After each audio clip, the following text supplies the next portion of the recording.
It was a quiet Sunday afternoon in Bangalore. The sun was soft, filtering through the curtains. 70-year-old Mr. Anand sat in his armchair, a cup of chai in his hands. He kept glancing at his phone, hoping for a call from his son, who works in Mumbai. But the phone stayed silent, not because his son didn't love him, but because life was busy. Deadlines, meetings, long commutes. This scene is not uncommon in today's India. Many of our children have moved to big cities or even abroad. Some call when they can, some visit once or twice a year. It is not neglect, it is the reality of modern life. And yet, for many seniors, this distance feels heavy. It can lead to loneliness, worry, and even health problems. Because for decades, we believed our happiness, our health, and our peace of mind would always be tied to our family's presence. But times have changed. If we want to live well in our later years, we must find other pillars to lean on. Pillars that do not shake when family members are busy. Pillars that give us strength, joy, and stability every single day. Today, I want to share 9 things that seniors in India can rely on instead of depending only on family to stay happy, healthy, and peaceful. These are not complicated changes. They are simple, doable shifts in daily life. You may already be practicing some of them. Others might be new to you. But I promise each one can bring more control over your own happiness. Before we begin, I invite you to do something simple. Pour yourself a hot cup of masala chai or maybe a strong filter coffee if you prefer. Sit somewhere comfortable. And as you listen, imagine how each of these ideas could fit into your own life. Because this video is not just about listening, it's about taking action. If you hear something that feels right for you, try it for a week. See how you feel. And if something reminds you of your own story, I would love to hear it. Please share it in the comments. Your experience might inspire another senior watching today. In the next parts, we will explore each of these 9 things in detail. From building strong friendships in your neighborhood, to keeping your body active with gentle, enjoyable exercise, to creating a financial plan that gives you freedom, not worry. We will talk about hobbies that make your mornings brighter, about learning new skills that keep your mind sharp, and about the peace that comes from spiritual practices and helping others. This is not about replacing family in your heart. Family will always be family. But it is about making sure your happiness does not depend only on them. It is about building a life where joy comes from many directions. So, let us start this journey together. 9 pillars for a happy, healthy, peaceful life after 60. And maybe, just maybe, you will discover that the best years are still ahead of you. If you are ready, take a sip of your tea. And let us begin with the very first pillar, taking care of your physical health. Because your body is your lifelong home. Your body has been your companion through every stage of life. It has carried you to work, helped you raise your children, and taken you through countless journeys from crowded trains in Mumbai to quiet walks along Marina Beach. And now, in your senior years, it deserves the best care you can give. Because no matter where you live or who is around you, your body is the one place you will always live in. After 60, our muscles become less flexible. Our bones can lose strength. Even our balance can feel a little less steady. But here's the truth. Aging is not the same as giving up. With the right habits, you can keep your body strong, flexible, and ready for many more years of living fully. One of the simplest ways to start is through gentle daily movement. You don't need to run marathons or lift heavy weights. For many seniors in India, a morning walk in the neighborhood park or along a safe roadside path is enough to keep the joints moving and the heart happy. Even 20 to 30 minutes a day can make a big difference. If walking is not easy for you, try chair yoga or seated stretches. These can be done right at home in your living room with just a sturdy chair. There are also gentle breathing exercises like pranayama, which not only help your lungs, but also calm your mind. Food is another pillar of physical health. At this stage in life, every bite matters. A plate with dal roti or rice, fresh vegetables, and a small portion of healthy fats like groundnut oil or mustard oil can nourish your body well. Including green leafy vegetables like spinach or methi twice a week supports bone strength because of their calcium and iron. One more tip: eat mindfully. Chew slowly. Enjoy the flavors. This helps digestion and prevents overeating, which can lead to issues like high blood sugar. Speaking of blood sugar, regular health checkups are essential after 60.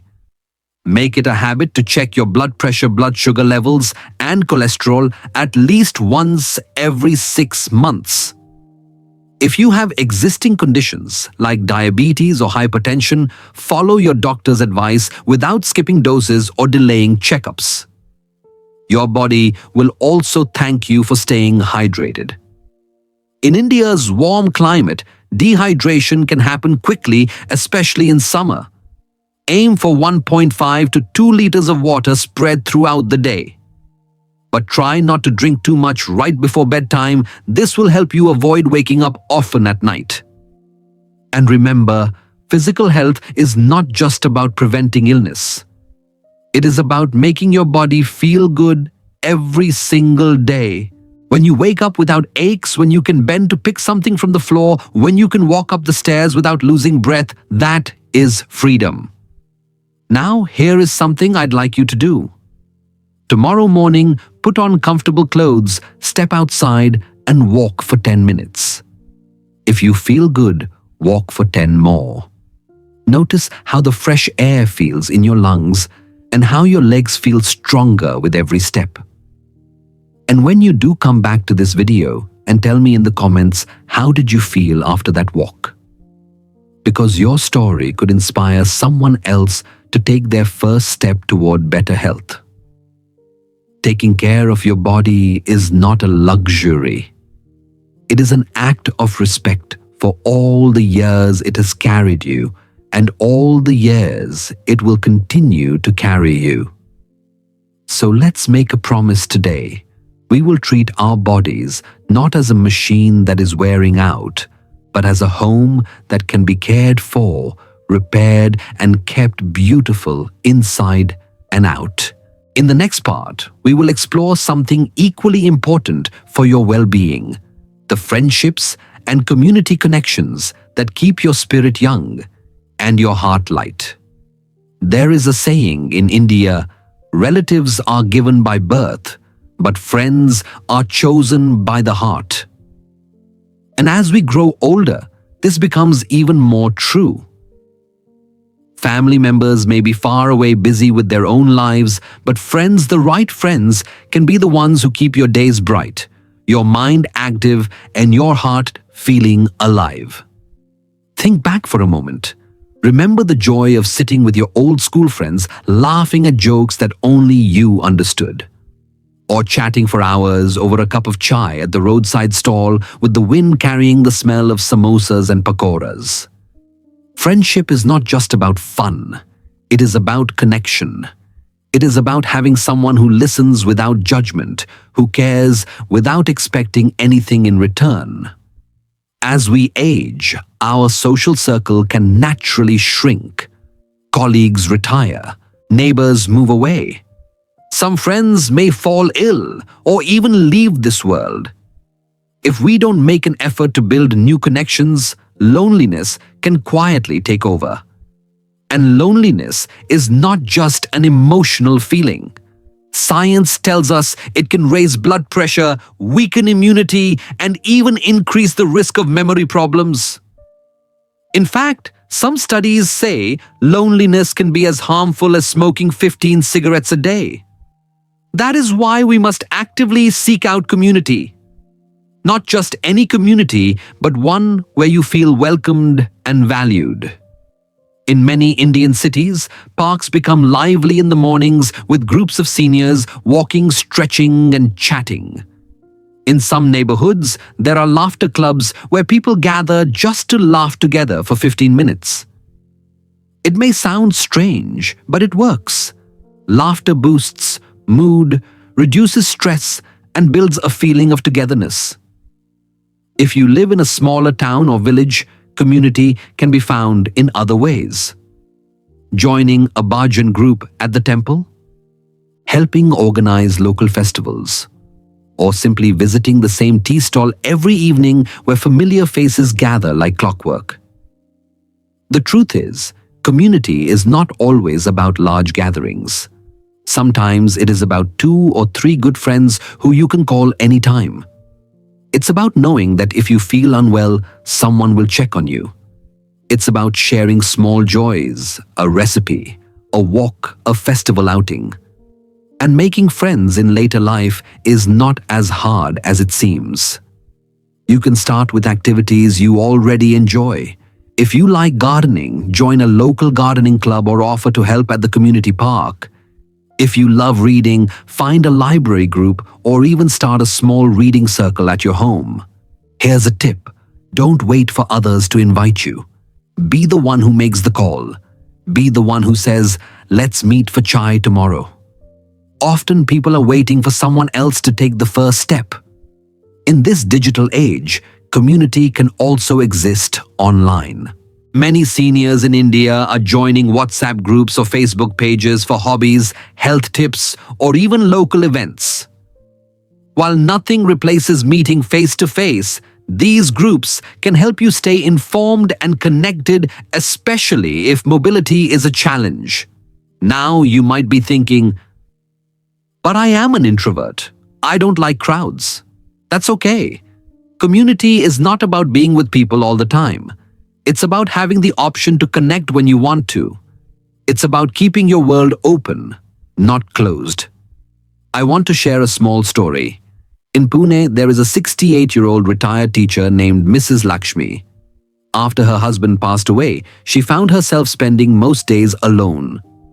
Her daughter lives in the US and phone calls were short due to the time difference. One morning, Lakshmi decided to join a morning yoga group at the park nearby. At first, she didn't talk much. She just followed the exercises and went home. But slowly, she started chatting with the woman next to her. They began meeting for tea after yoga. 2 years later, Lakshmi says she now has a second family, people who check on her if she misses a session, people who bring her homemade sweets during festivals, people who make her laugh. That is the power of community.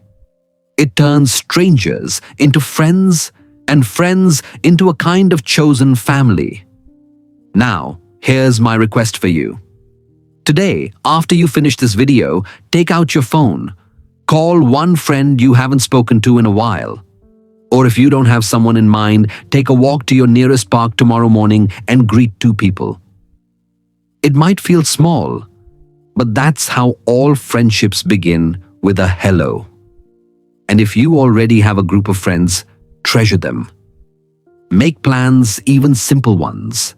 Share meals together. Attend each other's family functions. Because these bonds, once nurtured, can be even stronger than blood ties. When you are surrounded by a community, you are never truly alone. Your mind stays active, your heart stays full, and your life feels meaningful. So let's promise ourselves this: we will not let our world shrink as we grow older. Instead, we will make it wider, richer, and warmer. One friendship at a time. In the next part, we will talk about something equally empowering: the joy and confidence that comes from living independently and not having to rely on others for every small need. It's about self-reliance, and it might just change the way you see your life after 60. But before we move on, I would love to hear from you. Do you have a friend who has been by your side for decades? Or maybe you've made a new friend recently who feels like family. Share your story in the comments, because your words might inspire someone else to open their door to new connections. There is a special kind of peace that comes when you know you can take care of yourself. It is not about rejecting help from others. It is about knowing that you have the skills, the confidence, and the independence to live each day without waiting for someone else to make it happen. In India, many of us grew up in joint families. We were used to sharing responsibilities. Someone cooked, someone cleaned, someone went to the market. But now, as life has changed, many seniors live alone or with just their spouse. The children might be in another city or even another country. And that is why self-reliance is not just a choice, it is a necessity.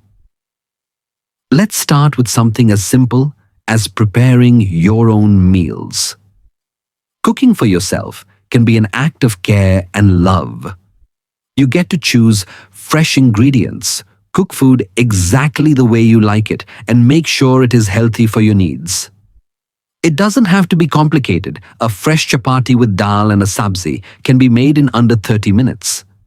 If standing for long periods is difficult, you can use a small stool near the stove to rest in between. The same goes for keeping your living space tidy. A clean and organized home is not just about appearances. It reduces the risk of accidents like tripping over clutter. Even if you can't do everything in one go, you can create a simple routine: sweep one room in the morning, dust shelves in the afternoon, wipe the kitchen counters after dinner. These small tasks keep you active and give you a sense of control. Self-reliance also means being able to handle small repairs, or at least arrange for them quickly. If a light bulb stops working, knowing how to replace it can save time and prevent frustration. If you can't fix it yourself, having the phone number of a reliable electrician or plumber stored in your phone makes life easier. Speaking of phones, learning to use a smartphone is one of the most important skills for seniors today. With just a few taps, you can order groceries, book a doctor's appointment, pay bills, or video call your grandchildren. If you feel unsure about technology, ask a younger neighbor or join a free digital literacy class at your local community center. It may seem intimidating at first, but once you learn, you will feel a new sense of freedom. Self-reliance is also about managing your health without waiting for someone to remind you. Keep a small diary or set phone reminders for your medicines. Track your blood pressure, blood sugar, or weight regularly if needed. This way, you are in charge of your own health and you can share accurate updates with your doctor when necessary. And let's not forget, self-reliance includes moving around independently. If you are able to drive safely, keep your driving license up to date and your vehicle well maintained. If you don't drive, get comfortable using auto rickshaws, buses, or app-based taxis like Ola and Uber. Knowing that you can get to the market, the park, or the doctor without depending on someone else is a big confidence booster. Now, I know what some of you might be thinking. But isn't it easier to just ask for help? Yes, asking for help is fine when you truly need it. But when you can do something yourself, it keeps your body active, your mind alert, and your spirit proud. The more you practice self-reliance, the more you realize that you are capable of much more than you thought. I remember meeting Mr. Suresh, a 72-year-old widower in Chennai. When his wife passed away, he didn't even know how to make tea. For weeks, he depended on neighbors and takeaway food. One day, he decided enough was enough. He watched YouTube videos on cooking, starting with simple upma and dosa. A year later, not only does he cook all his meals, but he also invites friends over for dinner once a month. He says it has made him feel alive again, like he has control over his life. That is the beauty of self-reliance. It is not about doing everything perfectly. It is about being willing to learn to adapt and to keep moving forward. So here is my gentle challenge for you. This week, pick one thing you usually depend on someone else for and try doing it yourself. It could be cooking breakfast, paying a bill online, or calling the doctor to book your own appointment. Notice how it feels when you realize I did this on my own. And when you do share your experience in the comments. Your story might encourage another senior to take that first step toward independence. Remember, self-reliance is like a muscle. The more you use it, the stronger it gets. And the stronger it gets, the more you will enjoy your freedom, your choices, and your daily life. In the next part, we will talk about another pillar that gives you peace of mind: financial stability. Because when your money is in order, your heart and mind can focus on the things that truly matter. But for now, I want you to promise yourself one thing. No matter your age, you will keep learning, keep trying, and keep building the skills that make you feel strong and independent. Because when you can stand on your own 2 feet, physically, mentally, and emotionally, you carry your freedom wherever you go. Money is not the only source of happiness in life. But without a certain level of financial stability, it becomes harder to focus on the things that truly bring joy. Because when we are constantly worried about bills, unexpected expenses, or medical costs, our mind cannot fully rest. In India, many seniors grew up in a time when financial planning was simple. You saved what you could, bought gold if possible, and trusted that your children would support you in old age. But today, things are different. Children may still care deeply, but they also have their own expenses: home loans, school fees, and rising living costs. That is why it is important for seniors to have their own clear plan for money. Financial stability starts with knowing exactly what you have. Make a list of all your income sources, your pension savings, fixed deposits, rental income, or any small business earnings. Write down your regular expenses, groceries, utilities, medicines, transportation, and entertainment. When you see it on paper, you can understand where your money is going and where you can save. One golden rule: keep your essentials secure first. This means ensuring that your monthly needs, food, medicines, electricity, and basic transport are covered before spending on luxuries. If you have debt, make a plan to clear it as soon as possible, even if it means adjusting your lifestyle for a while. Another key point is protecting your health with insurance. Medical expenses can rise quickly, especially with age. Even a minor hospital stay can cost thousands of rupees. If you do not already have health insurance, look for plans designed for seniors.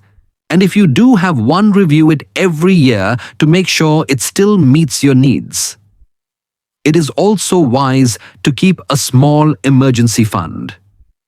This is money you do not touch unless there is a real need, like unexpected repairs at home or urgent medical care. Even a few thousand rupees set aside each month can grow into a comforting safety net over time. For savings, safety is more important than high returns at this stage in life. Fixed deposits, post office schemes, and senior citizen savings accounts are low-risk ways to keep your money secure. Gold can still be a good store of value, but avoid putting all your savings into it. It is harder to use in emergencies. Now, let's talk about avoiding financial dependence on children. Of course, if they choose to help, that is a blessing. But when you have your own financial plan, you avoid the stress of feeling like a burden.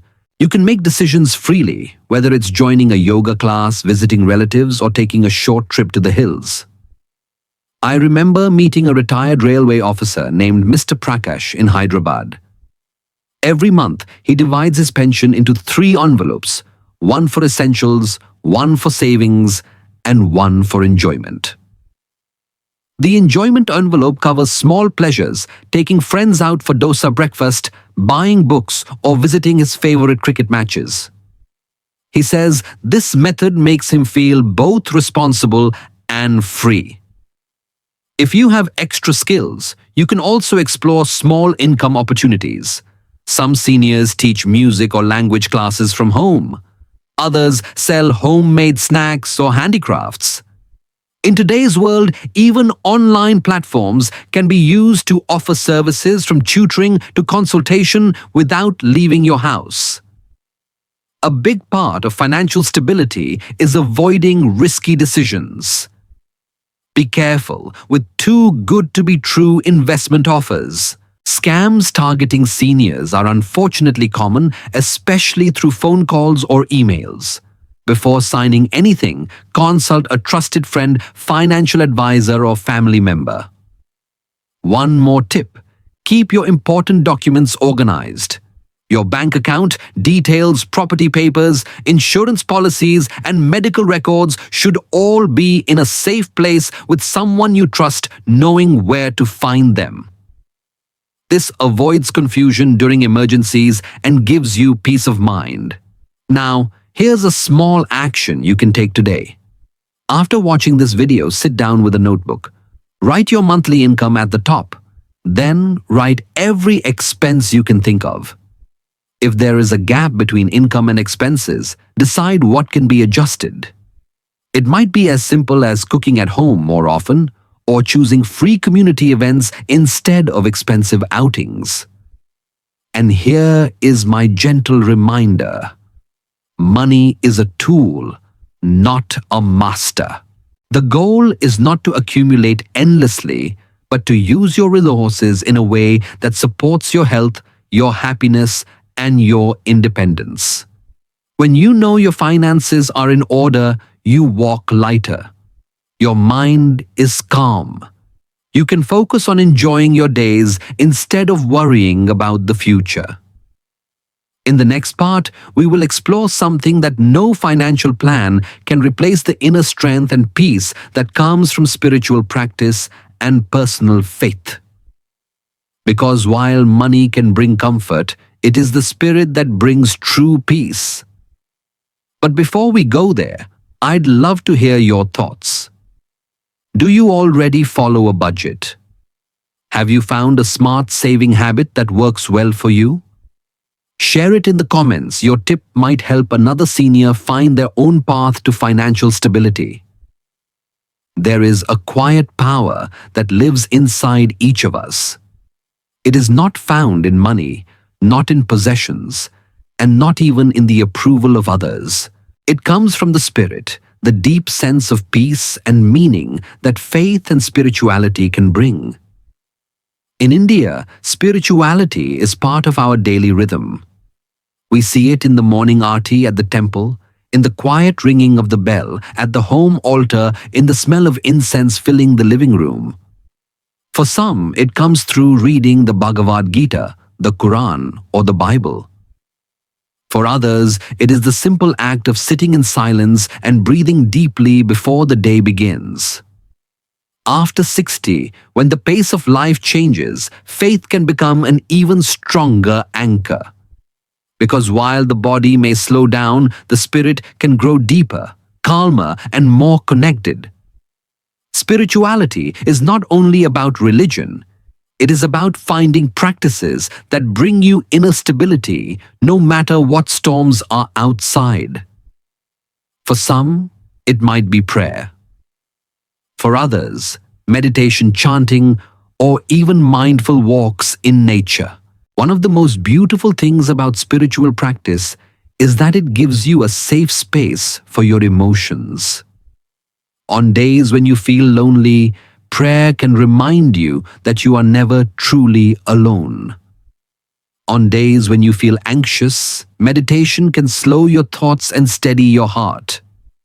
And on days when you feel grateful, faith allows you to express that gratitude fully. In many parts of India, senior groups gather not just for exercise or games, but for satsang spiritual gatherings, where they sing bhajans, discuss teachings, and share personal experiences.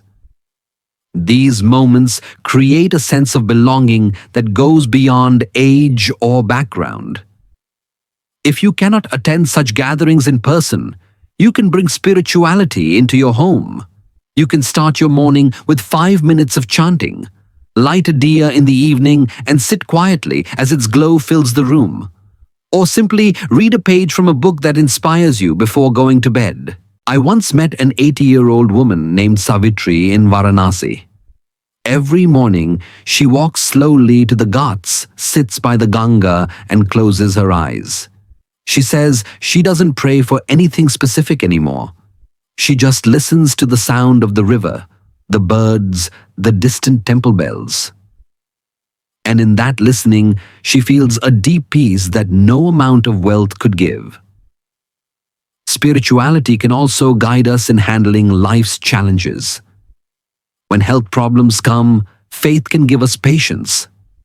When relationships change, faith can give us acceptance. And when we look back on our life, faith can help us see the meaning in both the joys and the struggles. Here's the thing: spiritual practice is not about perfection. You do not need to pray for hours or meditate like a monk. Even a few minutes of sincere connection each day can be enough. If you are new to this, start small. In the morning, before you check your phone or talk to anyone, close your eyes for 1 minute.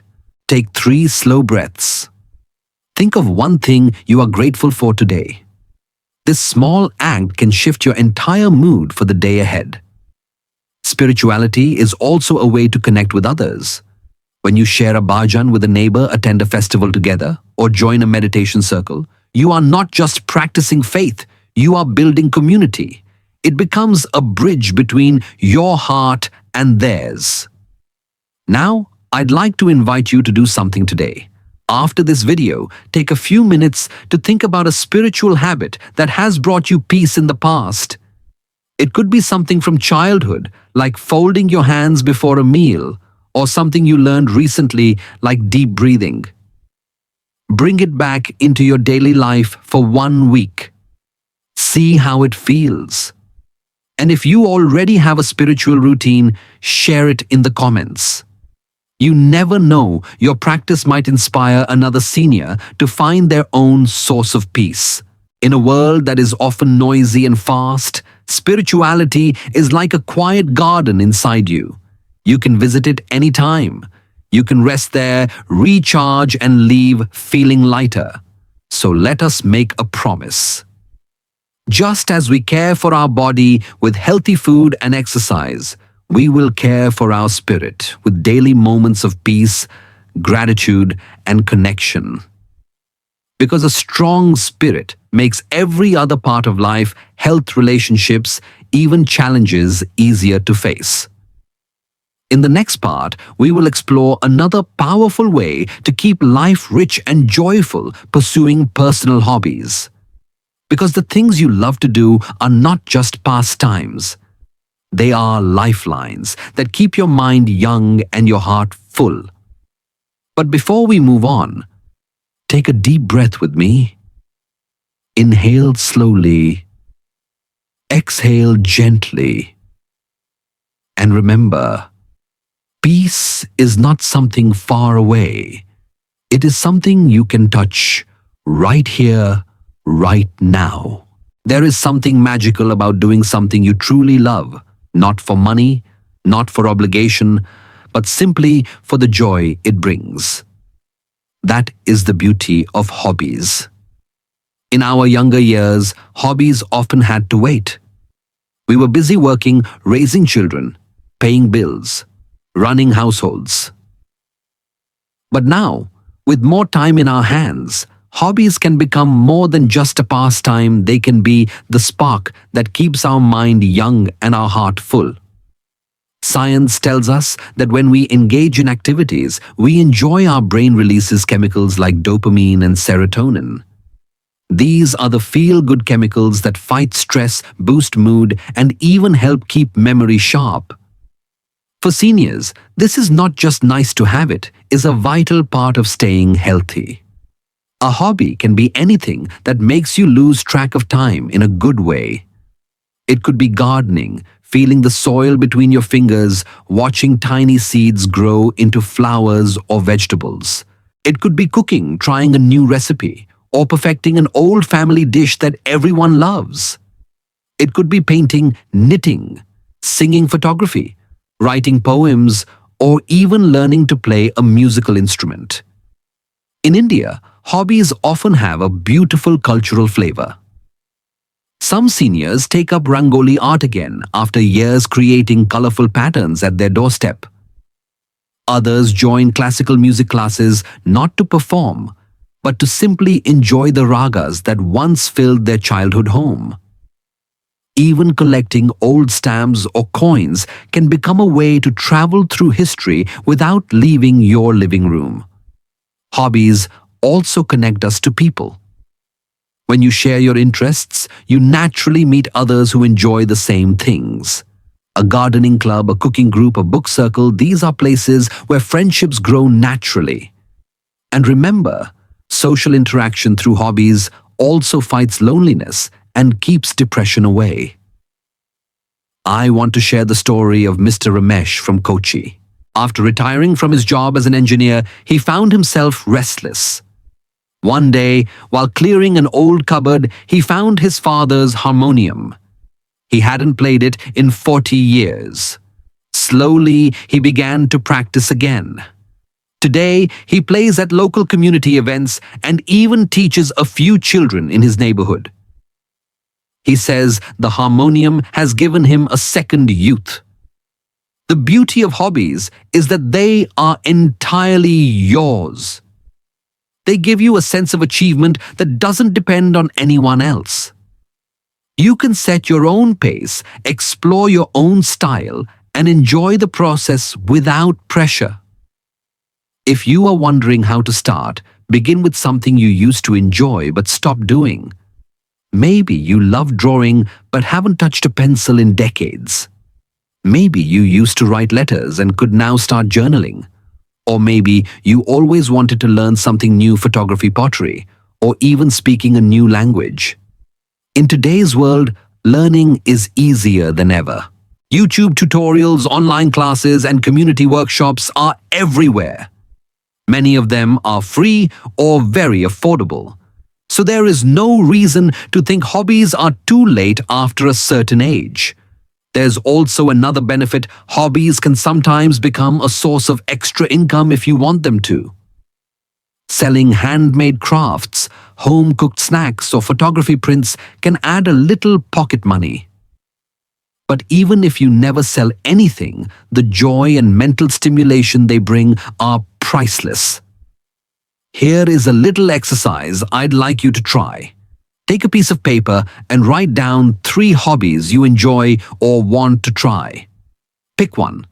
Then schedule a time this week to do it, even if it's just for 15 minutes. Put it in your calendar like an important meeting. Because it is important, it is a meeting with your own happiness. And when you do, notice how you feel afterward. Do you feel calmer, more energized, prouder of yourself? These small emotional lifts add up over time, making your life richer and brighter. Hobbies also give us something to look forward to. When you wake up in the morning knowing you have a little time for your favorite activity, it sets a positive tone for the day. It's like giving your mind a small gift, a reminder that life is still full of discovery and joy. I would love to know what hobby brings you the most happiness. Or is there something you have always wanted to try but never did? Share it in the comments. You might just inspire another senior to pick up their long-lost passion. In the next part, we will talk about another form of exercise not for the body, but for the mind. Because just like muscles need movement, the brain needs challenges to stay sharp. And that is where lifelong learning comes in. But before we move on, remember, your hobbies are not extra. They are essential. They are the colors in the painting of your life. And you, my friend, deserve a canvas that is vibrant and full of life. Our brain is like a garden. If we keep planting new seeds, watering them, and pulling out the weeds, it stays fresh and full of life. But if we stop caring for it, the soil hardens and nothing new grows. Lifelong learning is the way we keep that mental garden blooming no matter our age. It is not about memorizing textbooks or sitting for exams. It is about staying curious, exploring new ideas, and challenging our mind to think in different ways. In India, many seniors grew up in a time when education was a privilege, not a guarantee. Some of us had to leave school early to work or help at home. But the beauty of today's world is that learning is no longer limited to classrooms or young people. Anyone at any age can learn something new right from the comfort of their home. Learning keeps our mind sharp.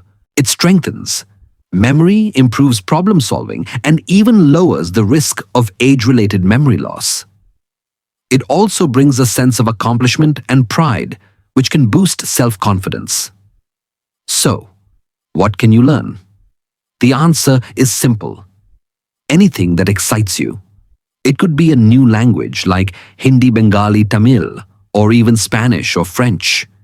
It could be learning to use a smartphone more effectively. It could be discovering how to make your own pickles, how to photograph a sunset, or how to play the tabla. Thanks to the internet, there are endless possibilities. YouTube videos, online courses, and even free mobile apps make learning accessible and often free. If you prefer in-person learning, many community centers, temples, and NGOs offer classes for seniors at low or no cost. I once met 66-year-old Mrs. Shalini from Jaipur. She had never touched a computer before retirement. But when her grandson moved abroad, she wanted to email him herself instead of dictating messages to her son. She joined a free digital skills workshop for seniors. Within 3 months, she could not only email, but also video call, order groceries online, and pay her electricity bill without leaving the house. She says learning this skill made her feel 20 years younger. Learning also keeps life exciting. When you are mastering something new, you look forward to each day. There's a small thrill in realizing, yesterday, I didn't know this. Today, I do. And it doesn't have to be only practical skills. You can dive into music, art, history, or science, anything that opens your mind and brings joy. Some seniors join storytelling workshops to share their life experiences. Others take cooking classes to learn recipes from different parts of India. Some even join quiz clubs or play strategy games like chess to keep their brain active. If reading is something you enjoy, choose books that challenge you a little. Alternate between light novels and more informative books, biographies, travel writing, or even health guides. And if your eyesight makes reading difficult, audiobooks are a wonderful option. The important thing is to approach learning with a beginner's heart. Do not worry about being perfect. Do not compare yourself with younger people. Remember, learning is about growth, not competition. I have seen that when seniors learn together, the benefits are doubled. Group learning creates friendship, laughter, and motivation. When one person struggles, others encourage them. When one person succeeds, everyone celebrates. If you feel hesitant, start with something very small. Spend 10 minutes a day reading about a topic you love. Learn one new word in another language each day. Watch a short tutorial and try it out. Small steps build momentum, and before you know it, learning becomes a daily habit. And here's the most important thing: keep your mind open. Be curious like a child. Ask questions. Try new experiences. Even small things like taking a different route on your evening walk or trying a new vegetable at the market can stimulate your brain in healthy ways. I want to leave you with a simple challenge.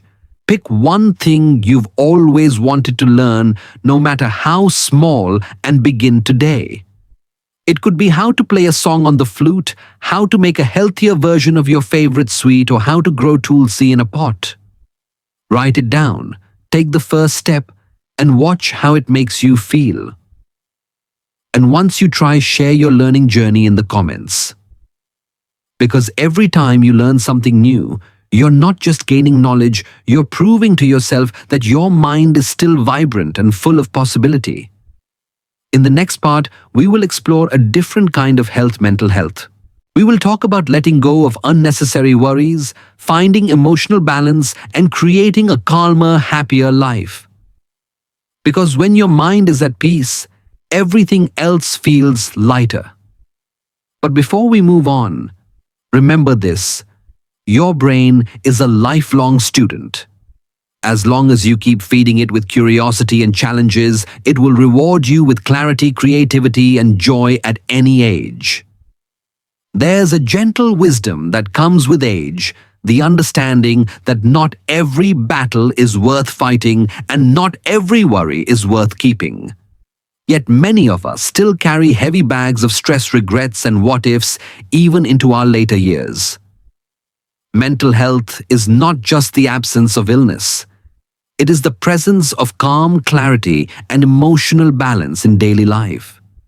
It's waking up with a light heart and going to bed with a mind that can rest. In India, we often focus on physical health, eating well, taking our medicines, staying active. But mental well-being is just as important, especially after 60. Because a stressed mind can weaken the immune system, raise blood pressure, and even make existing health conditions worse. One of the most powerful ways to protect your mental health is learning to let go. Let go of grudges that no longer matter. Let go of guilt for things you cannot change. Let go of trying to control every situation, especially those involving grown children or other family members.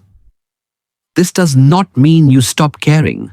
It means you choose peace over constant tension. It means you accept that you have done your best and that is enough. Another key is managing daily stress before it builds up. Simple practices like deep breathing, morning walks, or even watering your plants can work wonders. Some seniors find that writing in a diary each night, noting down worries on one page and blessings on another, helps them see life with a more balanced perspective. It's also important to stay connected. Loneliness is one of the biggest threats to mental health in older age. Make it a habit to talk to someone every day, whether it's a friend, a neighbor, or a family member on the phone. Even short conversations can lift your mood and remind you that you are part of a larger community. If sadness or anxiety lingers for weeks, don't ignore it. There is no shame in seeking help from a counselor, psychologist, or even a trusted doctor. Just as you would treat a persistent cough or pain, mental health deserves attention and care. I remember meeting 70-year-old Mrs. Indira in Delhi. She had spent years feeling hurt over a misunderstanding with her sister. One day, she decided to call and simply say, "I miss you." The conversation was short, but it lifted a weight from her heart. She told me later, "It feels like I can breathe deeper now." Letting go is not a one-time act, it is a daily choice. It's choosing not to replay old arguments in your mind. It's deciding to focus on the good moments happening right now, no matter how small. I want to give you a small exercise. Tonight, before you sleep, think of one worry you can set aside just for tomorrow. tell yourself, I will not give my energy to this for one day. See how much lighter you feel when you wake up. And if you have a tip or a personal story about finding emotional balance, share it in the comments. You might be surprised how many others feel the same way and how your words can comfort them. In the next part, we will talk about something that can bring immense happiness and purpose, helping others. Because when you give your time, skills, or kindness to someone else, you often end up healing your own heart in the process. But before we move on, remember, a peaceful mind is a strong mind. And when your mind is strong, every challenge becomes easier to face, and every joy becomes brighter to feel. There's a special kind of happiness that comes from helping someone without expecting anything in return. It's the quiet joy of knowing that in some small way you've made someone's day a little brighter. In India, generosity has always been a part of our culture. From offering food to a guest before serving ourselves to contributing during festivals or community events, giving is woven into our way of life. But after 60, helping others can take on a deeper meaning. It can become a way to stay active, stay connected, and feel truly needed. Helping doesn't always mean giving money. It can be sharing your time, your skills, or even just your presence. Visiting a sick neighbor, reading to children at a local school, guiding a young person through career choices, these acts have a value far greater than any material gift. When you help someone, your own heart feels lighter. Scientists call this the helper's high, the release of feel-good chemicals in the brain when we do something kind. It can reduce stress, improve mood, and even boost overall health. I remember Mr. Thomas from Chennai, a retired accountant. He spends 3 afternoons a week teaching basic math to underprivileged children at the church hall. He once told me, I thought I was giving them knowledge, but they are giving me life. You can also help by simply being a source of encouragement. Sometimes all someone needs is to hear you're doing well, keep going. And you never know, those few words might give them the strength to face a difficult day. Here's a small challenge for you. Within the next week, do one thing to help someone, big or small. It could be giving directions to a stranger, helping carry someone shopping, or making a phone call to check on a friend who lives alone. And when you do notice how your own mood changes, I'd love for you to share your helping story in the comments. Not to boast, but to inspire. Because kindness is contagious. The more we talk about it, the more it spreads. In our final part, we will bring everything together, the 9 pillars we've explored, and talk about how to weave them into a life filled with happiness, health, and peace, even without depending solely on family. But for now, remember this. When you give to others, you're not losing anything. You're planting seeds of joy both in their hearts and in your own. We've walked together through 9 powerful pillars, from caring for your body and mind to building friendships, staying financially secure, nurturing your spirit, enjoying hobbies, learning new things, finding peace, and sharing kindness. None of these replace the love of family, but they give you strength when family is far away or busy with their own lives. They make sure your happiness is not fragile but steady, built on many supports, not just one. Life after 60 is not a time to step back.